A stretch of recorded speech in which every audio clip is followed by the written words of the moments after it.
इस वीडियो में आज हम करेंगे रिसोर्सेज एंड डेवलपमेंट के MCQs। ओके, चलिए स्टार्ट करते हैं। पहला question, which are the main factors that determine creation of a resource? Options हैं nature and technology, nature and human beings, nature, human beings and technology, and the fourth option is technology and human beings. तो resource के creation के लिए main factors क्या होते हैं? Nature, human beings and technology, तीनों factors होते हैं। तो option third is correct. Second question, fossil fuel are example of which of the following types of resources? Number 1 renewable, number 2 flow, number 3 biological, number 4 non renewable. तो याद रखिएगा fossil fuels कैसे हैं resources? Non renewable resources, जो एक बार use हो जाए फिर रिन्यू हम नहीं कर सकते।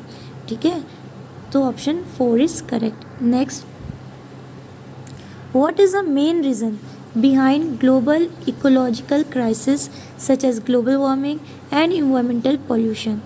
Options है depletion of resources, accumulation of resources in a few hands, indiscriminate exploitation of resources, use of resources। देखिए जो ग्लोबल इकोलॉजिकल क्राइसिस है, जैसे कि ग्लोबल वार्मिंग है, ग्रीन हाउस इफेक्ट है, इन्वायरमेंटल पॉल्यूशन है, जो कि क्या हो रही है ग्लोबली, मतलब ऑल ओवर ग्लोब ये प्रॉब्लम्स क्रिएट हो रही हैं, प्रॉब्लम्स हो रही हैं। तो इसके पीछे का रीज़न क्या है? Use of resources? नहीं, ये तो है नहीं, रिसोर्स तो यूज़ होंगे ही होंगे। Depletion of resources? जी नहीं। Accumulation of resources in a few hands? नहीं। तो बचा कौन सा? इनडिस्क्रिमिनेट एक्सप्लॉयटेशन ऑफ रिसोर्सेज, हम लोग हद से ज़्यादा रिसोर्सेज का एक्सप्लॉयट कर रहे हैं। ठीक है, तो option third is correct. Options को ध्यान से पढ़िए, फिर क्वेश्चन पढ़िए, तो उससे क्या होता है काफ़ी क्वेश्चन आपके ऐसे ही सॉल्व हो जाएंगे। विच of the following resource is non recyclable? कौन सा ऐसा रिसोर्स है जो कि आपका रिसाइक्लेबल नहीं है? ऑप्शन है कोल, आयरन ओर, कॉपर, गोल्ड। तो ऑप्शन क्या हो जाएगा? कोल। कोल आपका क्या है? नॉन रिन्यूएबल रिसोर्स है, तो ये क्या है? नॉन रिसाइक्लेबल होता है। ओके, चलिए next question, what is necessary for sustained quality of life and global piece? Options है स्टॉपिंग यूज़ ऑफ रिसोर्सेज, हो ही नहीं सकता, रिसोर्स तो यूज़ होंगे ही होंगे। Saving resources for future, exploitation of resources, ये तो निगेटिव इम्पैक्ट देंगे। इक्विटेबल डिस्ट्रीब्यूशन ऑफ रिसोर्सेज, तो क्या है? Sustain quality of life and global piece. दो ऑप्शन तो आपके एलिमिनेट हो गए सीधे सीधे। अब बचे दो option, saving resources for future and equitable distribution of resources. तो इन दोनों में जो अप्रोप्रिएट है वो क्या है? Option number 4, equitable distribution of resources. हमें रिसोर्सेज फ्यूचर के लिए ही बचाना है, के लिए भी बचाना है, लेकिन जो रिसोर्सेज का है उसका क्या होना चाहिए? प्रॉपरली इक्वल डिस्ट्रीब्यूशन होना चाहिए। ऐसा नहीं है कि कोई हम एक रिसोर्स ज़्यादा यूज़ कर रहे हैं और दूसरा कम यूज़ कर रहे हैं, फ्यूचर के लिए बचा रहे हैं, तो एक क्या होगा? एक्सटिंक्ट हो जाएगा, एक ख़त्म हो जाएगा। हम एक्सप्लॉइट करते रहेंगे करते रहेंगे करते रहेंगे तो वो ख़त्म हो जाएगा, और दूसरा रिसोर्स क्या होगा? ज़्यादा अमाउंट में बच जाएगा। तो ये भी नहीं होना चाहिए। तो क्या होना चाहिए? Equitable distribution of resources. तो option 4 is correct. Next question, from which 5-year plan has India made concerted efforts for achieving the goals of resource planning? First 5-year plan, 5th 5-year plan, annual plans, 10th 5-year plan। ये बहुत important question है आपका, very very important question, कि कौन से 5-year plan से India made concerted effort for achieving the goals of resource planning? तो कब गया? First 5-year plan. तो option 1 is correct. Okay, next is what is arrangement of soil in different layer of origin known as? Option है soil composition, soil erosion, soil profile, soil texture। arrangement of soil in different origins, bedrock है, सब soil है, top soil है, तो इस तरीके से जो अरेंजमेंट होता है इसे हम क्या कहते हैं? तो इसे हम कहते हैं soil profile। ओके, तो option 3 is correct. black soil is also known by which of the following name?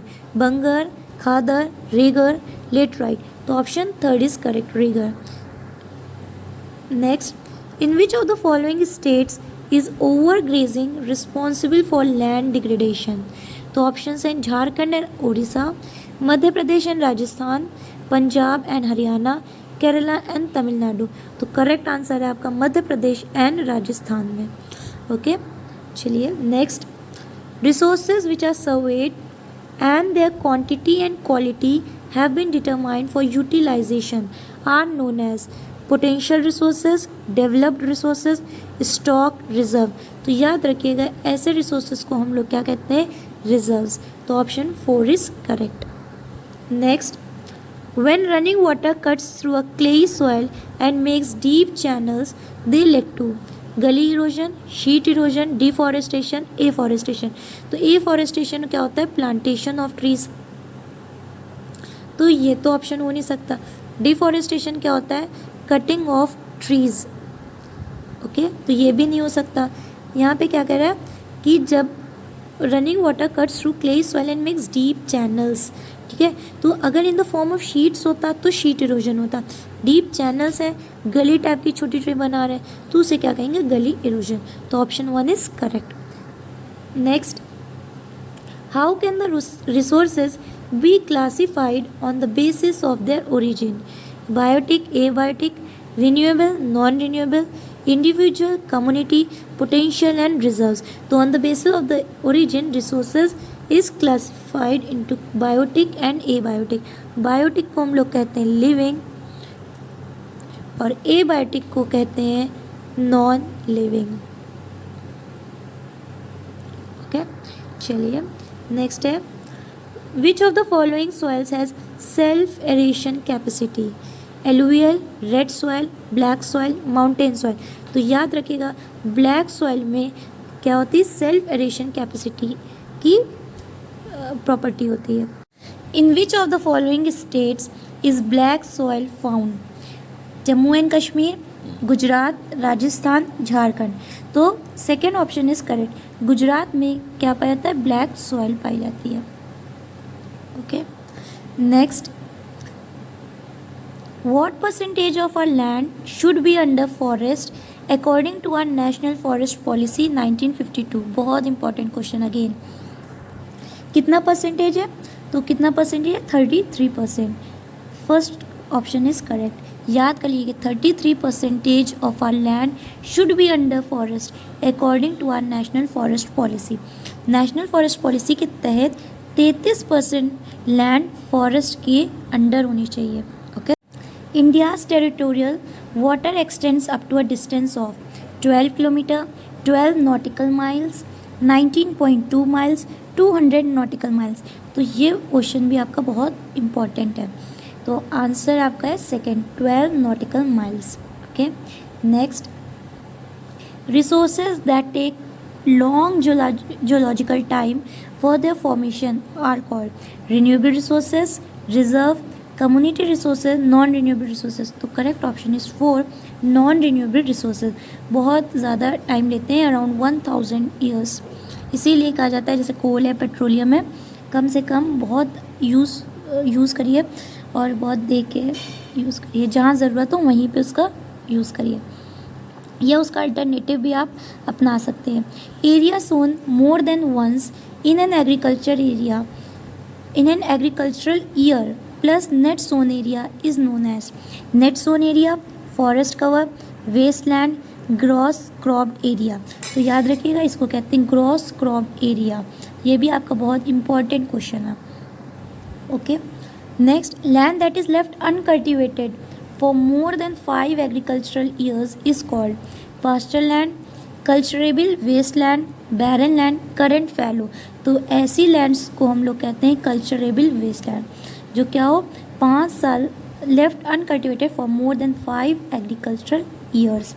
ठीक है, तो इसे हम क्या कहेंगे, culturable waste land. Again important question, पूरे इंपॉर्टेंट क्वेश्चंस ही हैं सारे, लेकिन जिसमें इंपॉर्टेंट लिख दिया उसको बहुत ध्यान से याद कर लीजिए. विच of the following is not a measure of soil conservation. Strip cropping, terrace cultivation, shelter belts, over drying of ground water. तो ऑप्शन से ही पता चल रहा है कि ऑप्शन 4 आपका क्या होगा, करेक्ट होगा. मतलब वो क्या है, सॉइल कंजर्वेशन का एक मेजर नहीं है. जबकि strip cropping, terrace cultivation and shelter belts, ये सब क्या है, सॉइल कंजर्वेशन मेथड्स हैं. Okay,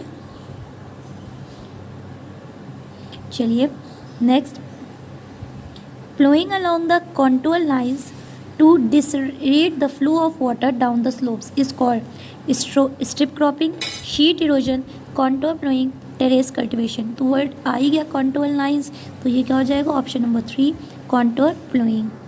okay. Which one of the following is the main cause of land degradation in states like Jharkhand, Chhattisgarh, Madhya Pradesh and Orissa. Options हैं deforestation due to mining, over grazing, over irrigation, industrial waste. देखिए पंजाब में जो land degradation का main reason है वो है over irrigation, और Madhya Pradesh, Jharkhand, Orissa and Chhattisgarh यहाँ पे जो लैंड डिग्रेडेशन का मेन कॉज है वो क्या है, डिफॉरेस्टेशन ड्यू टू माइनिंग. यहाँ पे माइनिंग बहुत की जाती है जिसकी वजह से क्या करते हैं, डिफॉरेस्टेशन करते हैं. अब ओडिशा लिख लीजिए. चलिए next. On the basis of ownership plantations can be better considered as which of the following types of resources: individual resource, community owned resource, national resource, international resource. तो option 1 is correct, individual resource. अगर आपको video पसंद आई हो तो please like करिए, channel को subscribe करिए और ऐसे वीडियोस देखते रहिए.